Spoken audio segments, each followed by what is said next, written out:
I'm gonna give you guys 5 key ingredients to having a successful, beautiful landscape. I'm telling you, these are gonna be gold. Gold. Let's go.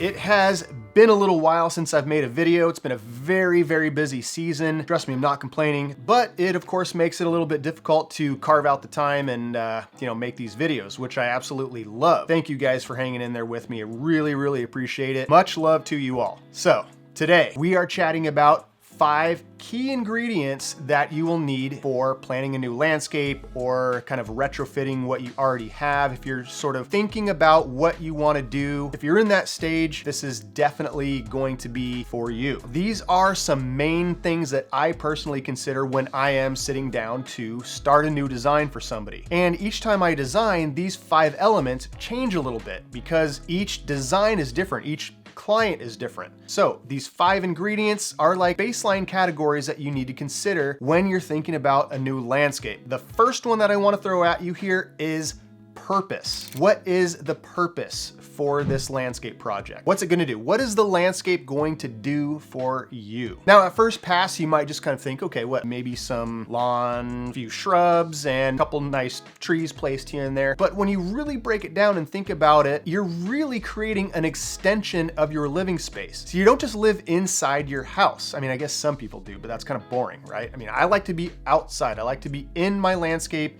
using it. What do I want the landscape to do for me? I have kids. I want play spaces. I want patio spaces. So really what you're thinking about first is the functionality. Functionality is part of the purpose of the space. So if we're talking about a front yard, you pull up in a driveway and your front door is off to the side, well, you have to get from your driveway to the front door. So what do you need? A pathway. Now, if we're talking about a backyard, well, think about what size patio space you might need. Is it just, maybe some small gatherings that occur, or do you have a gang of people over, huge summer bashes with tons of family and barbecue and food and all that? So you obviously want to have a bigger space. So think about patios, gathering spaces, walkways. That is all part of the functionality and purpose of the space. Now, what's really helpful if you are planning a patio space, but you're not really sure what size is going to be best, it's always a good thing if you want to pre-mark it out and live with it for a couple days. You could use either marking paint or tape. So that way you can just visualize it a little bit better and see if that space makes sense. It's not set in stone until it's actually set in stone. So the tape and paint will be your best friend in this planning phase. And the same goes for plants.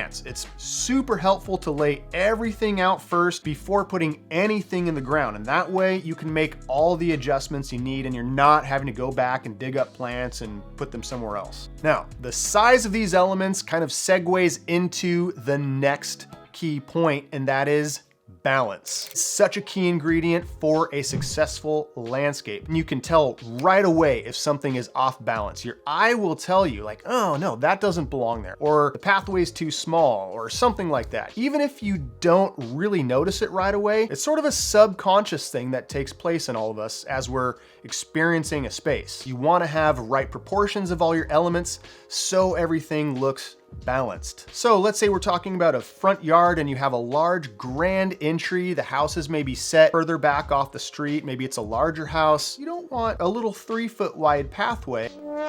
It's not going to feel grand enough. So tape it off, do some construction paint. That'll give you a good visual of how that pathway is going to appear. And then you can make adjustments from there. So if you are looking for that grand entry, a wider pathway is generally going to be more scale appropriate.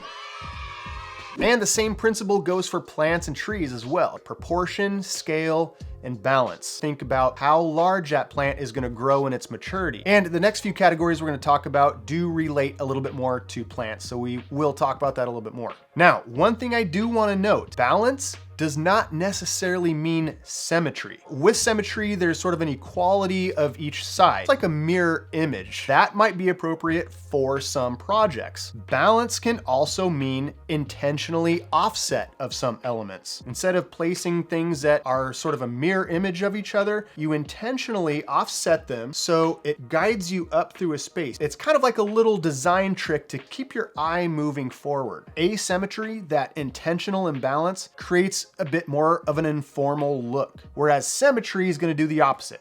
a well-balanced space just feels really good when you're walking through it. Now, before we jump over to our next key ingredient, if you guys are enjoying this video, please smash that like and subscribe button if you haven't already subscribed yet. It just helps me put out more content, more videos for you guys for your learning and viewing enjoyment. So thanks for taking a second for doing that. The very next key ingredient I want to share with you guys is unity. This is a crucial one. It's a design element that kind of just really separates the truly professional looking landscapes from the not so professional looking landscapes. So how do you create unity? The very first thing you want to consider is what is the style of architecture. So for instance, if you have a very modern style building or home, you're probably not going to want to create an English garden, right?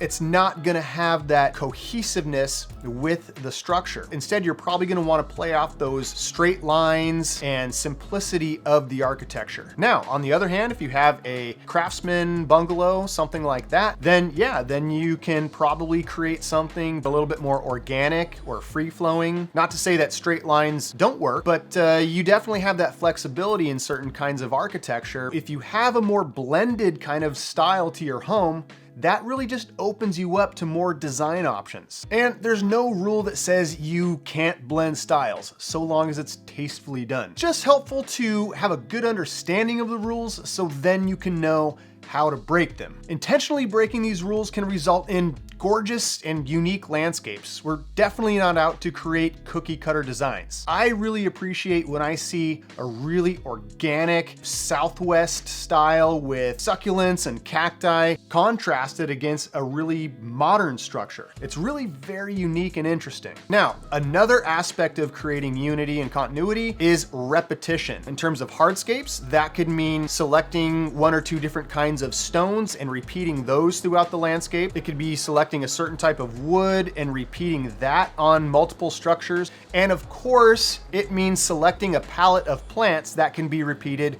throughout the landscape. I like repeating plants together in masses. It really makes whatever plant it is, and it kind of just multiplies the effect of it. For instance, if you have a small grass like blue fescue, when you use it in masses, and that just means planted together in a grouping, it creates such a strong dynamic. And as a foreground or bordering plant, groupings are really an attractive way to kind of introduce the viewer, sort of like the appetizer, to the rest of the landscape. Another way I like to create unity is by blanketing an entire landscape area with maybe one or two different kinds of ground cover and then salting in accent plants up through it. And by blanketing with one or two ground covers, that really helps unify the area, especially if you're dealing with large spaces that need to tie in together. Now, you also want to create repetition in your color palette. And again, this crosses over into hardscape and softscape. You also want to consider, what is the architecture?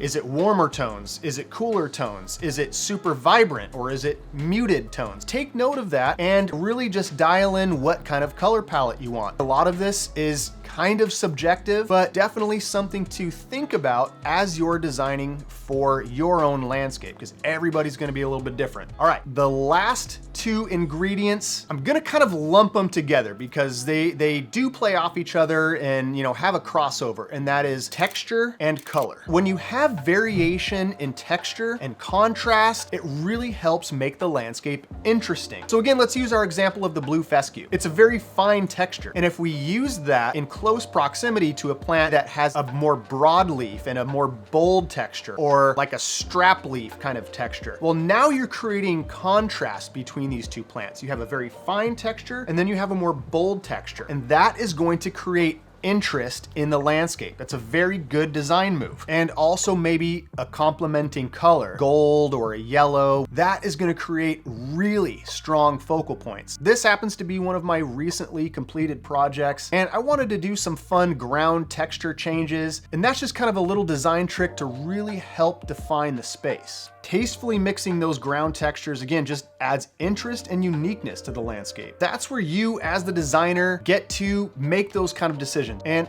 I always recommend just looking at a ton of different images to try to gain inspiration from, and that oftentimes will sort of help you get a design direction for your particular project. And just as a side note, all of this is my own footage that I take from my projects or places I've visited, landscapes I've passed by. I don't think I've ever used any landscape stock footage. I always have my camera ready to go. I'm always looking for inspiration that I can share on these videos. And that also just helps me be a better designer. Now, if you're really just not sure what direction to go, default to simplicity. Generally speaking, less is more when it comes to landscape design. So we just skimmed the surface on all this stuff. If you want to learn more about selecting the right plants, you can click this video. If you have not yet done so, please annihilate that like and subscribe button. Thank you so much for hanging out with me. I will see you guys on the next video. And as always, happy